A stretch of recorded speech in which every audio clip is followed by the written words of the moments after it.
Olá, boa tarde. A pedido do nosso colega, o André, da AF Sul, nós vamos falar um pouco sobre produção de muda, mais especificamente do viveiro florestal Exonat, que é uma empresa da nossa família.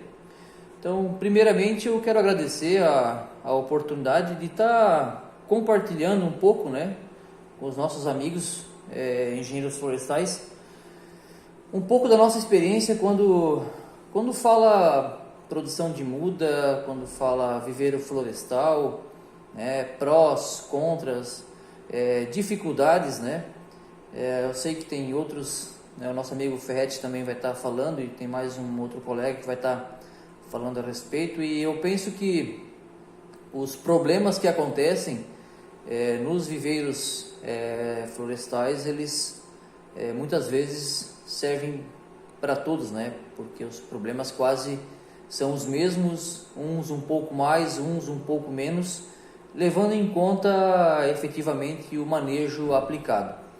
Então eu vou falar um pouquinho do viveiro, para quem não conhece. Bom, primeiro eu vou me apresentar, meu nome é Odirley Jeremias e eu sou engenheiro florestal formado na FURB no ano de 2005. Então, fiz especializações na área de melhoramento genético, na área de inventário florestal e também na área de gestão. Vou falar um pouquinho de melhoramento, Melhoramento é uma área que hoje a gente colhe frutos, mas é por conta de um hobby, é uma área que eu gosto de atuar.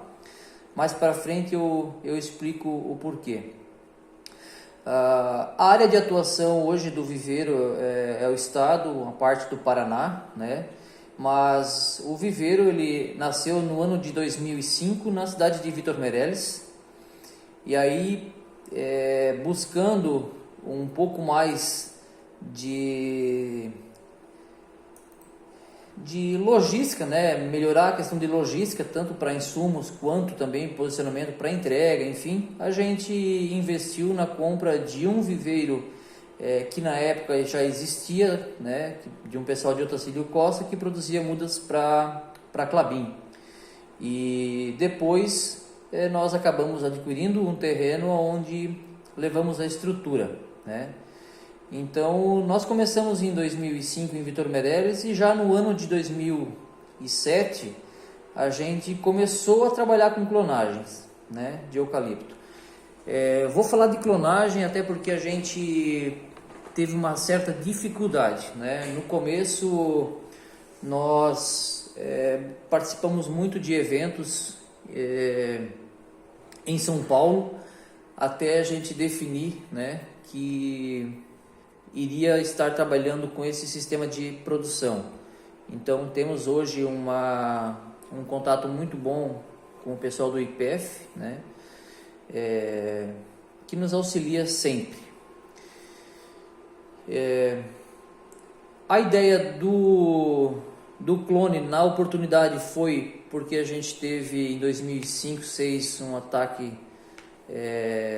muito grande de ferrugem, E aí tinha-se informações de que tinham clones que eram resistentes, a esse problema lá atrás. Que o nosso foco principal era o eucalipto na oportunidade, Então, dali para cá a gente começou a trabalhar com as duas formas, tanto clonagem quanto produção via seminal, principalmente o eucalipto,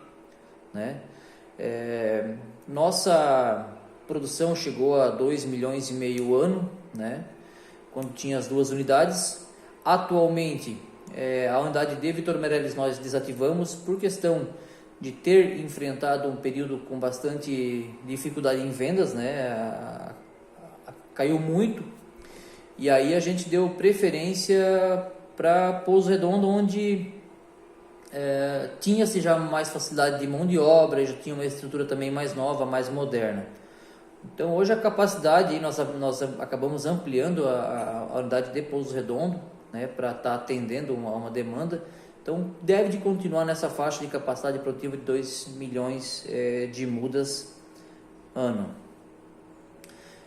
O viveiro hoje trabalha com 4 funcionários fixos e quando eu preciso de alguma mão de obra extra, eu pego o pessoal que trabalha comigo na parte de extração florestal, fazem o trabalho lá e depois vão embora e o pessoal continua o trabalho.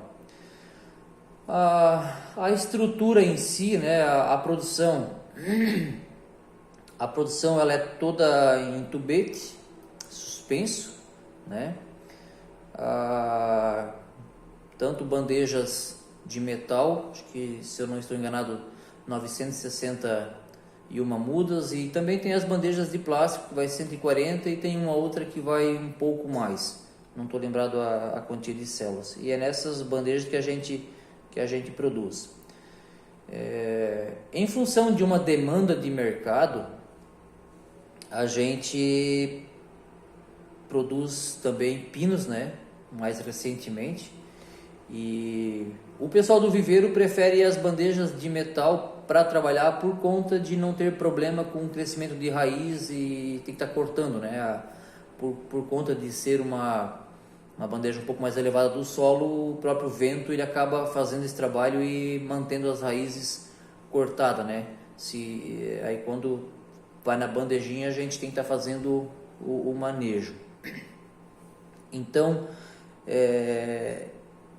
a produção ela se resume nisso, né? Nós não fizemos mistura de substrato, a gente adquire todo o substrato, tanto para clonagem de eucalipto quanto para pinos, substratos prontos, comerciais, né?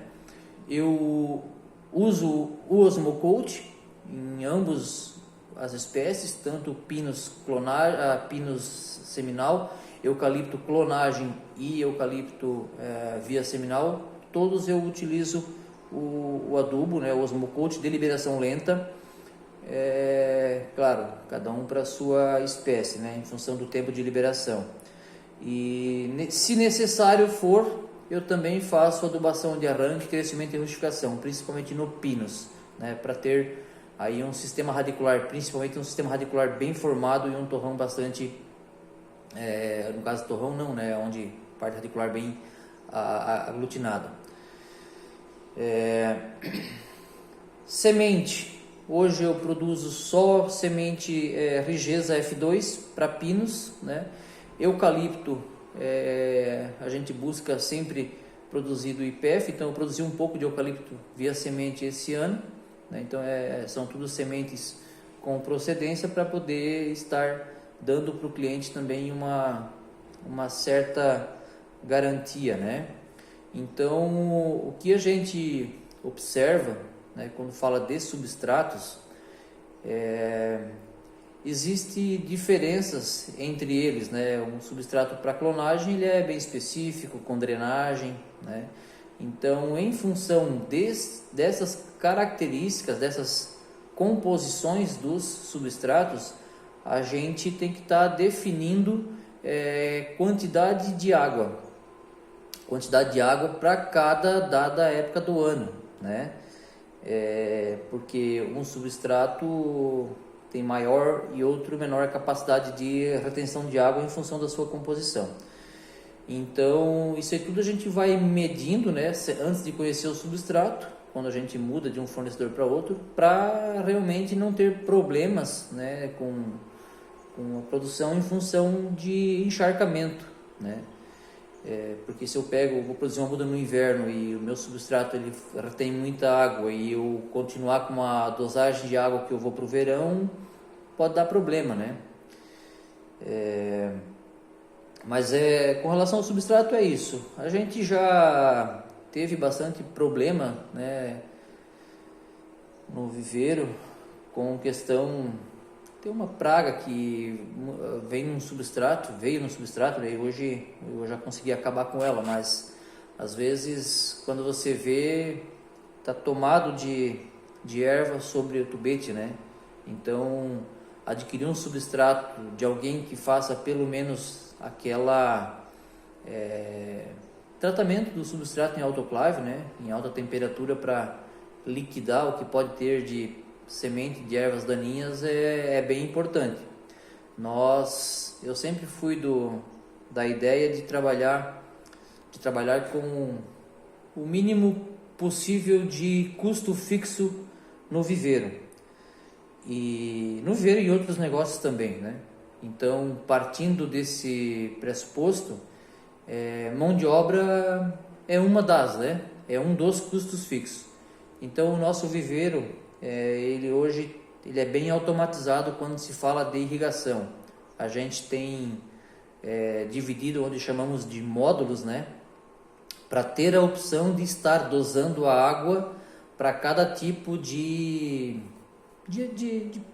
muda que está ali crescendo, né? Se é uma muda de pinos recém-semeada, se é uma muda de pinos que está quase pronta para plantio. Então, assim, são plantas que precisam receber quantidades de águas diferenciada, né, no seu processo de crescimento. Então, no viveiro nós temos essa opção de estar deixando já pré-programado, né, quando liga, quantas vezes liga e o tempo que fica ligado, né? Então, isso aí facilita muito o não ter que ficar em cima disso, né? Então, basicamente hoje o nosso viveiro é isso, né? Eu trabalho com pinos Teda, basicamente. Esse ano está tendo alguma demanda de Elliott em função de um mercado que está tendo uma percepção aí de crescimento, que é para resina. Então já teve pedidos, né, de pessoas que fizeram pedido